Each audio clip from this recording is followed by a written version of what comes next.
আসসালামু আলাইকুম রহমতুল্লাহ। উপকারী বন্ধুকে অপকার করা, এটা বাংলাদেশের মানুষের রক্তের সাথে মিশে আছে। এত কী পরিমাণ অকৃতজ্ঞ হলে মানুষ এইসব অপকর্ম করতে পারে।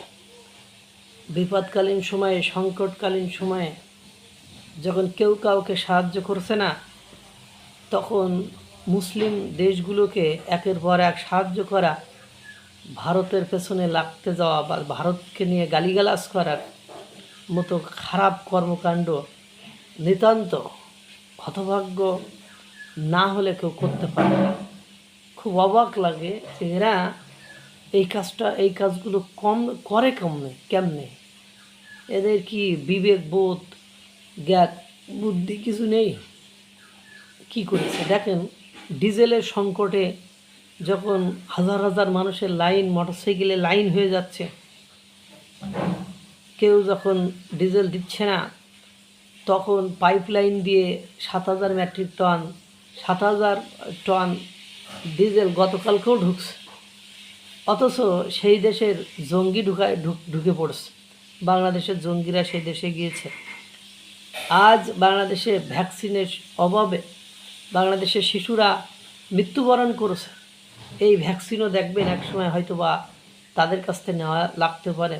করোনার টিকা, চিকিৎসা সরঞ্জামাদি, অ্যাম্বুলেন্স, সব কিছুতে কোনো না কোনো ফরম্যাটে ভারতের উপর নির্ভর করতে হয়। আর দিন শেষে যে সেই ভারতের সরকারকে গালিগালাজ করে, সেই ভারতের মানুষকে বিভিন্নভাবে গালিগালাজ করে, এটার পরেও যে ভারত ধৈর্যশীল এবং ধৈর্যশীলতা তাদের যে রক্তের মাংসের সাথে মিশে আছে, এটা বোঝা যায়।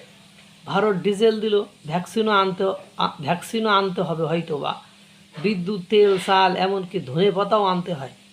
আমরা ভারতে তেমন কিছু পাঠাতে পারি না।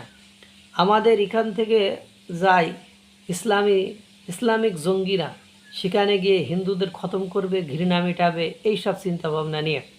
এই ঘৃণা এক্সপোনেনশিয়াল বাড়তে বাড়তে এমন স্তরে গেছে যেখানে যে কেউ আত্মঘাতী হয়ে যেতে পারে।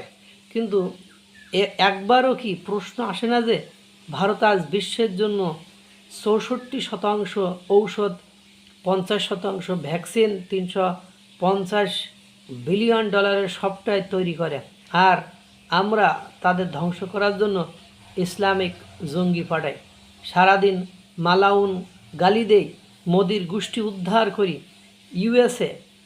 ইউএসএ বাংলাদেশি 10 জন জুলাই যোদ্ধা ধরা পড়েছে। এরা ভয়ঙ্কর সন্ত্রাসী।